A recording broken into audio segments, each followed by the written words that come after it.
ದರ್ಶನ್ ಕೊಲೆ ಪ್ರಕರಣದಲ್ಲಿ big twist, 3 ಆರೋಪಿಗಳು ಅಪ್ರೂವಲ್ ಆಗಲು ರೆಡಿಯಾಗಿದ್ದಾರೆ. ಸ್ನೇಹಿತರೆ ನಮಸ್ಕಾರ, ನೀವು ನೋಡ್ತಾ ಇದ್ದೀರಾ ಕನ್ನಡ ಫೋಕಸ್ ಯೂಟ್ಯೂಬ್ ಚಾನಲ್.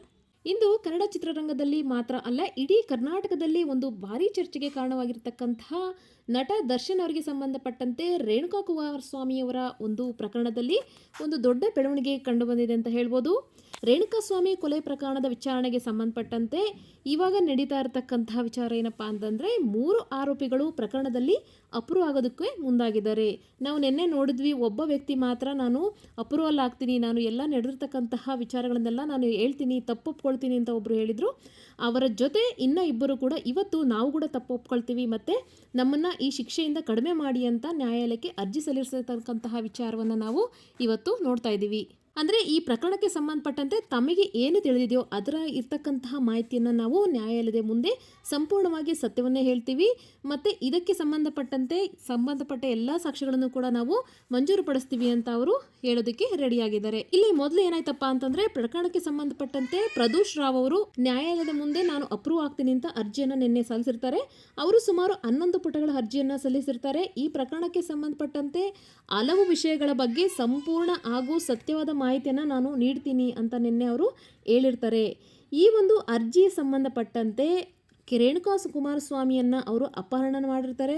ಅದ್ರ ಜೊತೆಲಿ ಕೊಲೆ ನಡೆದಿರ್ತಕ್ಕಂತಹ ಸಂಬಂಧಪಟ್ಟ ಎಲ್ಲ ಸಾಕ್ಷಿಗಳನ್ನು ಕೂಡ ನಾನು ಬಹಿರಂಗಪಡಿಸ್ತೀನಿ, ಅಲ್ಲಿ ನಡೆದಿರ್ತಕ್ಕಂತಹ ವಿಚಾರವನ್ನು ನಾನು ಯಾವುದೇ ರೀತಿಯಾಗಿ ಮುಚ್ಚುಮರೆಯಿಲ್ಲದೆ ನಿಜ ಹೇಳ್ತೀನಿ ಅಂತ ಒಪ್ಕೊಂಡಿರ್ತಕ್ಕಂತಹ ವಿಚಾರ ಈಗ ಬೆಳಕಿಗೆ ಬಂದಿರತಕ್ಕಂಥದ್ದು. ಆದರೆ ಇಲ್ಲಿ ಇನ್ನೂ ಕೂಡ ಈ ಕತೆ ಅಂತಕ್ಕಂಥದ್ದು ಮುಗ್ದಿಲ್ಲ. ಯಾಕೆಂದರೆ ಇವರು ಅರ್ಜಿ ಸಲ್ಲಿಸಿದ ನಂತರ ಕೆಲವೊಂದು ಬದಲಾವಣೆಗಳು ಆಗಿರ್ತಕ್ಕಂಥದ್ದು ನೋಡ್ಬೋದು. ಅದರಲ್ಲೂ ಕೂಡ ಇನ್ನಿಬ್ಬರು ಆರೋಪಿಗಳಿರ್ತಕ್ಕಂತಹ ರವಿಶಂಕರ್ ಅವರು ಮತ್ತು ವಿನಯ್, ಇವರಿಬ್ಬರೂ ಕೂಡ ಅಪ್ರೂವಲ್ ಆಗೋಕ್ಕೆ ಮುಂದಾಗಿದ್ದಾರೆ. ಈಗ ಒಟ್ಟು 3 ಜನ ಅಪ್ರೂವಲ್ಗೋಸ್ಕರ ರೆಡಿಯಾಗಿದ್ದಾರೆ. ಇವರ ಪರ ವಕೀಲರು ಏನು ಮಾಡ್ತಾರೆ, ನ್ಯಾಯಾಲಯಕ್ಕೆ ತಮ್ಮ ಕಕ್ಷಿದಾರರು ಕೂಡ ಅಪ್ರೂವಲ್ ಆಗೋಕ್ಕೆ ರೆಡಿ ಇದ್ದಾರೆ ಅಂತ ಹೇಳುವಂತಹ ಉದ್ದೇಶವನ್ನು ಅವರು ತಿಳಿಸಿದ್ದಾರೆ. ಹೀಗಾಗಿ ಒಟ್ಟು 3 ಆರೋಪಿಗಳು ಕೂಡ ಪ್ರಾಸಿಕ್ಯೂಷನ್ ವಿಟ್ನೆಸ್ ಆಗುವಂತಹ ಉದ್ದೇಶವನ್ನು ಅವರು ವ್ಯಕ್ತಪಡಿಸ್ತಾ ಇದ್ದಾರೆ. ಇನ್ನು ಮುಂದೆ ಇದು ಅಪ್ರೂವರ್ ಅಂದರೆ ಏನು ಅಂತ ನಾವು ನೋಡೋದಾದರೆ, ಪ್ರಕರಣದಲ್ಲಿ ಆರೋಪಿಯಾಗಿರ್ತಕ್ಕಂತಹ ವ್ಯಕ್ತಿ ತನ್ನ ವಿರುದ್ಧವೂ ಕಾನೂನು ಕ್ರಮ ಇರುವಂತಹ ಸಂದರ್ಭದಲ್ಲಿ ಪ್ರಕರಣದ ಸಂಪೂರ್ಣ ಸತ್ಯವನ್ನು ನ್ಯಾಯಾಲಯದ ಮುಂದೆ ಹೇಳಿ ಪ್ರಾಸಿಕ್ಯೂಷನ್ ಸಹಕರಿಸುವಂತಹ ಮುಂದೆ ಹೇಳುವಂತಹ ಇದು ಪ್ರೊಸೀಜರ್ ಆಗಿರುತ್ತೆ. ಅಂದರೆ ತಾನು ಮಾಡಿರ್ತಕ್ಕಂಥ ತಪ್ಪನ್ನು ಒಪ್ಕೊಳ್ಳುವಂತಹ ಸಂದರ್ಭ ಅಂತ ನಾವು ಹೇಳ್ಬೋದು. ಆದರೆ ಇಲ್ಲಿ ಅರ್ಜಿಯನ್ನು ಸಲ್ಲಿದ ತಕ್ಷಣ ಇದು ಅಪ್ರೂವಲ್ ಸಿಗುತ್ತಾ ಅಂತಂದರೆ ಖಂಡಿತವಾಗಿ ಇಲ್ಲ. ಯಾಕೆಂದರೆ ಇದು ನ್ಯಾಯಾಲಯ ತನ್ನ ಅರ್ಜಿಯನ್ನು ಫಸ್ಟು ಪರಿಶೀಲನೆ ಮಾಡಬೇಕಾಗುತ್ತೆ. ಅವರು ನಿಜವನ್ನು ಹೇಳ್ತಾರಾ ಇಲ್ವಾ ಅಂತಕ್ಕಂಥದ್ದನ್ನು ನ್ಯಾಯಾಲಯ ಎಲ್ಲ ರೀತಿಯಾಗಿ ಒಂದು ಪರಿಶೀಲಿಸಿದ ನಂತರ ಇವರಿಗೆ ಅಪ್ರೂವಲ್ ಕೊಡ್ಬೋದು, ಇಲ್ಲ ಅದನ್ನು ಅವರು ನಿರಾಕರಿಸ್ಬೋದು. ಅವರು ನಿಜವಾಗ್ಲೂ ಕೂಡ ಪ್ರಕರಣದ ಬಗ್ಗೆ ಸಂಪೂರ್ಣ ಸತ್ಯವನ್ನು ಹೇಳ್ತಾರಾ ಇಲ್ವಾ ಅಂತಕ್ಕಂತಹ ಒಂದು ನಿರ್ಧಾರ ಮಾಡುವಂತಹ ಅಧಿಕಾರ ಇಲ್ಲಿ ನ್ಯಾಯಾಲಯಕ್ಕೆ ಇರುತ್ತೆ. ಇವರ ಹೇಳಿಕೆ ಕಾನೂನಿನ ಪ್ರಕಾರ ಸ್ವೀಕಾರಾರ್ಹವೇ, ಅಂದರೆ ಅವ್ರು ಹೇಳೋದು ನಿಜಾನಾ ಅಥವಾ ನಾವು ಅದನ್ನು ತಗೊಳ್ಬೋದಾ, ಅವರ ಅಪ್ರೂವರ್ ಆಗಿ ಪರಿಗಣಿಸಲು ಅಗತ್ಯವಾದಂತಹ ಕಾನೂನು ಷರತ್ತುಗಳನ್ನು ಪೂರೈಸಲಾಗಿದೆಯಾ, ಈ ಎಲ್ಲ ವಿಚಾರಗಳನ್ನು ಕೂಡ ನ್ಯಾಯಾಲಯ ಪರಿಶೀಲನೆ ಮಾಡುತ್ತೆ. ಅದಾದ ನಂತರ ಇದು ಅಂತಿಮ ನಿರ್ಧಾರಕ್ಕೆ ಬರುತ್ತೆ. ಇವರಿಗೆ ಅದು ಒಂದು ಅವಕಾಶವನ್ನು ಕೊಡ್ಬೋದಾ ಇಲ್ವಾ ಬೇಡ ಅಂತಕ್ಕಂಥದ್ದನ್ನು ನಿರ್ಧಾರ ಮಾಡುತ್ತೆ. ಆಗಸ್ಟ್ 10ಕ್ಕೆ ಕೋರ್ಟ್ ಆದೇಶ.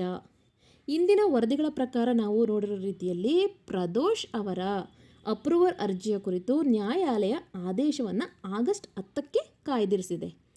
ಅದರ ಮುಂದಿನ ಸೋಮವಾರ ಈ ಅರ್ಜಿಯ ಕುರಿತು ನ್ಯಾಯಾಲಯದ ಮಹತ್ವದ ನಿರ್ಧಾರ ಹೊರಬರುವಂತಹ ಸಾಧ್ಯತೆ ಹೆಚ್ಚಾಗಿದೆ.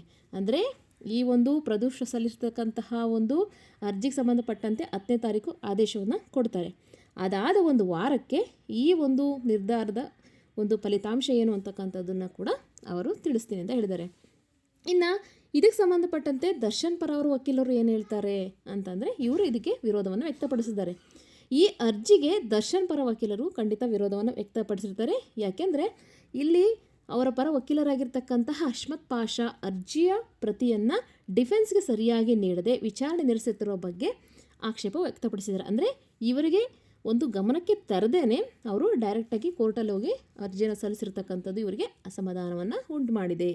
ಕೇವಲ ನ್ಯಾಯಾಲಯದ ಮುಂದೆ ಸಾಕ್ಷಿ ನೀಡಲು ಸಿದ್ಧ ಎಂದು ಹೇಳಿದ ಮಾತ್ರಕ್ಕೆ ಒಬ್ಬ ಆರೋಪಿಗೆ ಕ್ಷಮೆ ನೀಡೋಕ್ಕೋಸ್ಕರ ಸಾಧ್ಯ ಆಗಲ್ಲ. ಅಂದರೆ ನಾವು ಯಾರ ಮುಂದೆನೂ ಹೇಳೋದಿಲ್ಲ, ಡೈರೆಕ್ಟಾಗಿ ಅದು ಕೋರ್ಟ್ ಮುಂದೆನೇ, ಅದು ನ್ಯಾಯಾಧೀಶರ ಮುಂದೆನೇ ಹೇಳ್ತೀವಿ ಅಂತಂದರೆ ಇದಕ್ಕೆ ನಾವು ಒಪ್ಪೋದಿಲ್ಲ ಅಂತ ದರ್ಶನ್ ಪರ ವಕೀಲರು ಇಲ್ಲಿ ಹೇಳ್ತಾ ಇದ್ದಾರೆ. ಅಂದರೆ ಈ ಪ್ರಕರಣದ ಅಪ್ರೂವರ್ ಮಾಡುವಂತಹ ಪ್ರಕ್ರಿಯೆ ಈಗ ಮತ್ತೊಂದು ಕಾನೂನು ಹೋರಾಟಕ್ಕೂ ಕೂಡ ಕಾರಣ ಆಗ್ಬೋದು. ಈ ಪ್ರಾಸಿಕ್ಯೂಷನ್ ಅಂದರೆ ಏನು ಅಂತ ನಾವು ನೋಡೋದಾದರೆ, ಸ್ಪೆಷಲ್ ಪಬ್ಲಿಕ್ ಪ್ರಾಸಿಕ್ಯೂಟರ್ ಕೂಡ ಈ ಒಂದು ಬೆಳವಣಿಗೆಯಲ್ಲಿ ಮಹತ್ವದ ನಿಲುವನ್ನು ತೆಗೆದುಕೊಳ್ತಾರೆ. ಪ್ರಾಸಿಕ್ಯೂಷನ್ ಪ್ರಕಾರ ಏನಾಗುತ್ತೆ ಅಂದರೆ, ಅಪ್ರೂವರ್ ಆಗೋಕ್ಕೆ ಬಯಸುವಂಥ ಆರೋಪಿಯ ಪ್ರಕರಣಕ್ಕೆ ಸಂಬಂಧಪಟ್ಟಂತೆ ಸಂಪೂರ್ಣವಾಗಿ ಮತ್ತು ಸತ್ಯವಾದ ಮಾಹಿತಿಯನ್ನು ಮಾತ್ರ ಇವರು ಬಹಿರಂಗಪಡಿಸಬೇಕಾಗುತ್ತೆ. ಇಲ್ಲಿ ಯಾವುದೇ ರೀತಿಯಾದ ಸುಳ್ಳುಗಳನ್ನು ಹೇಳೋಕ್ಕೆ ಅವಕಾಶಗಳು ಇರೋದಿಲ್ಲ. ಅಂದರೆ ತಮಗೆ ಅನುಕೂಲವಾಗುವ ಮಾಹಿತಿಯನ್ನು ಮಾತ್ರ ಹೇಳದೆ ಪ್ರಕರಣಕ್ಕೆ ಸಂಬಂಧಪಟ್ಟಂತೆ ಸಂಪೂರ್ಣ ವಿಚಾರ, ಅಂದರೆ ಇವ್ರದ್ದೊಂದೇ ವಿಚಾರ ಅಲ್ಲ, ಈ ಒಂದು ಪ್ರಕರಣಕ್ಕೆ ಸಂಬಂಧಪಟ್ಟಂತೆ ಪ್ರತಿಯೊಂದು ವಿಚಾರವನ್ನು ಕೂಡ ಇಲ್ಲಿ ನ್ಯಾಯಾಲಯದ ಮುಂದೆ ಹೇಳಬೇಕು. ತಮಗೆ ಎಷ್ಟು ಬೇಕು, ತಮ್ಮನ್ನು ಎಷ್ಟು ಸೇವ್ ಮಾಡ್ಕೋಬೇಕು ಅಷ್ಟೇ ವಿಚಾರವನ್ನು ಹೇಳಿ ಮುಂದೂಡೋದಲ್ಲ.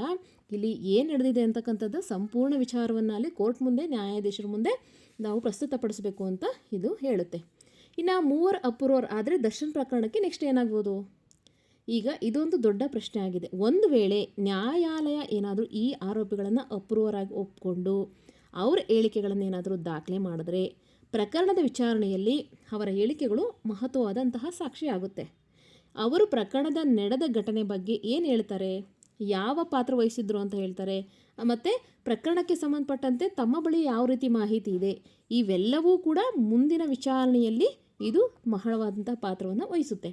ಆದರೆ ಇಲ್ಲಿ ಮತ್ತೊಂದು ವಿಚಾರ ಏನಪ್ಪ ಅಂದರೆ, ಅಪ್ರೂವರ್ ಅರ್ಜಿ ಅಂಗೀಕಾರ ಆಗಿದೆ ಅಂದರೆ ದರ್ಶಿ ತಪ್ಪಿತಸ್ಥ ಅಂತ ಸಾಬೀತಾಗುತ್ತೆ ಅಂತ ಅರ್ಥ ಅಲ್ಲ. ಅದು ನ್ಯಾಯಾಲಯದ ವಿಚಾರಣೆಯ ಒಂದು ಭಾಗ ಅಷ್ಟೇ ಆಗಿರುತ್ತೆ. ಅಂತಿಮವಾಗಿ ಆರೋಪಿಗಳು ಸಾಬೀತಾಗುವ ಅಥವಾ ಇಲ್ವಾ ಎಂಬುದನ್ನು ನ್ಯಾಯಾಲಯನೇ ನಿರ್ಧಾರ ಮಾಡುತ್ತೆ. ಅಂದರೆ ಇವ್ರು ಹೇಳಿದ ತಕ್ಷಣವೇ ದರ್ಶನ್ ಅವ್ರಿಗೆ ಜೈಲು ಶಿಕ್ಷೆ ಆಗುತ್ತೆ ಅಂತ ಅಲ್ಲ, ಇದು ಒಂದು ಭಾಗ ಅಷ್ಟೇ, ಇನ್ನು ವಿಚಾರಣೆ ಇನ್ನೂ ಇರುತ್ತೆ ಅಂತ ಹೇಳ್ತಾ ಇರೋದು. ಇನ್ನು ರವಿಶಂಕರ್ ಮತ್ತು ವಿನಯ್ ಬಗ್ಗೆ ಏನು ಅಂತಂದರೆ, ಇವರು ಕೂಡ ಪ್ರಕರಣದ ಪ್ರಾಸಿಕ್ಯೂಷನ್ ವರ್ಷನ್ನಲ್ಲಿ ರವಿಶಂಕರ್ ಪಾತ್ರದ ಬಗ್ಗೆ ಅಪಹಾರಕ್ಕೆ ಸಂಬಂಧಪಟ್ಟಂಥ ಆರೋಪಗಳಿದ್ದಾವೆ ಅಂತ ವರದಿಯಾಗಿದೆ. ಅಂದರೆ ಇವರು ಕಿಡ್ನಾಪಿಂಗ್ ಕೇಸಲ್ಲಿ ರವಿಶಂಕರ್ ಅವರು ಇರೋದು. ಅದೇ ರೀತಿ ವಿನಯ್ ವಿರುದ್ಧ ಏನಿರೋದು ಅಂತಂದರೆ, ಇವರು ಎವಿಡೆನ್ಸ್ ಅಂದರೆ ಇರ್ತಕ್ಕಂಥ ಸಾಕ್ಷಿಗಳನ್ನು ನಾಶ ಮಾಡಿರ್ತಕ್ಕಂಥ ವ್ಯಕ್ತಿ ಅಂತ ವಿನಯ್ ಅವ್ರನ್ನ ದೂಷಣೆ ಮಾಡಿ ಅವ್ರನ್ನ ಆರೋಪಿ ಸ್ಥಾನದಲ್ಲಿ ನಿಲ್ಲಿಸಿರೋದು. ಆದರೆ ಇವೆಲ್ಲವೂ ಕೂಡ ಪ್ರಾಸಿಕ್ಯೂಷನ್ ಅಂದರೆ ಪೊಲೀಸ್ ಆರೋಪಗಳು ಮಾತ್ರ ಅಷ್ಟೇ ಅಂತ ನಾವು ತಿಳ್ಕೊಬೇಕಾಗುತ್ತೆ. ಆರೋಪಿಗಳು ನ್ಯಾಯಾಲಯದಲ್ಲಿ ತಪ್ಪಿತಸ್ಥರೆ ಅಂತ ಇನ್ನೂ ಕೂಡ ಸಾಬೀತಾಗಿಲ್ಲ. ಅವ್ರನ್ನ ಆರೋಪಿಗಳಷ್ಟೇ, ಅಪರಾಧ ಅಲ್ಲ. ಅಪರಾಧಿಗಳು ಅಂತಂದರೆ ತಪ್ಪನ್ನು ಒಪ್ಕೊಂಡ ಮೇಲೆ ಅವರು ಅಪರಾಧಿಗಳಾಗ್ತಾರೆ ಹೊರತು ಅಲ್ಲಿವರೆಗೂ ಕೂಡ ಅವರು ಆರೋಪಿಗಳಷ್ಟೇ ಆಗಿರ್ತಾರೆ. ಇನ್ನು ಈ ಒಂದು ಪ್ರಕರಣಕ್ಕೆ ಸಂಬಂಧಪಟ್ಟಂತೆ 2024ರಲ್ಲಿ ನಡೆದಂತಹ ರೇಣುಕಾಸ್ವಾಮಿಯವರ ಸಾವಿಗೆ ಸಂಬಂಧಪಟ್ಟಂತೆ ಈ ದರ್ಶನ್ ಅಭಿಮಾನಿಯಾಗಿರ್ತಕ್ಕಂತಹ ಇರುವಂಥ ವರದಿ ಆಗಿರುತ್ತೆ. ಪೊಲೀಸರ ಆರೋಪದ ಪ್ರಕಾರ ಜಸ್ಟ್ ಸಾಮಾಜಿಕ ಜಾಲತಾಣಗಳ ಸಂದೇಶಗಳ ವಿಚಾರದಿಂದ ಮಾತ್ರ ಕಾದು ನೋಡೋಣ ಮುಂದೆ ಏನಾಗ್ಬೋದು. ಯಾಕೆಂದರೆ ಇದು ಮುಂದಿನ ಈ ತಿಂಗಳು 10ನೇ ತಾರೀಕಿಗೆ ಈ ವಿಚಾರಣೆಯನ್ನು ಮುಂದೂಡಿದ್ದಾರೆ. ಇನ್ ಕೇಸ್ ಇವರೇನಾದರೂ ಕೂಡ ಪ್ರದೋಷ್ ಅವ್ರದ್ದು ಏನಾದರೂ ಕೇಸ್ನ ಇದು ಒಪ್ಕೊಂಡ್ರೆ ಇದಕ್ಕೆ ಇನ್ನೊಂದು ಹೊಸ ತಿರುವು ಅಂತಕ್ಕಂಥದ್ದು ಖಂಡಿತ ಸಿಗುತ್ತೆ. ದರ್ಶನ್ ಅವ್ರ ಕೇಸಲ್ಲಿ ನಾವು ನೋಡ್ಬೋದಾಗುತ್ತೆ. ಖಂಡಿತ ಮುಂದೆ ನೋಡೋಣ, ಕಾದು ನೋಡೋಣ ಏನಾಗುತ್ತೆ ಅಂತ ಈ ಒಂದು ವಿಚಾರದಲ್ಲಿ. ಸೊ ಈ ವಿಡಿಯೋನ ನಾನು ಇಲ್ಲಿಗೆ ಮುಗಿಸ್ತಾ ಇದ್ದೀನಿ. ಮುಂದಿನ ಬೆಳವಣಿಗೆಗಳೊಂದಿಗೆ ಮತ್ತೆ ನಾನು ನಿಮಗೆ ಸಿಗ್ತೀನಿ. ಅಲ್ಲಿವರೆಗೂ ಥ್ಯಾಂಕ್ ಯು ಫಾರ್ ವಾಚಿಂಗ್.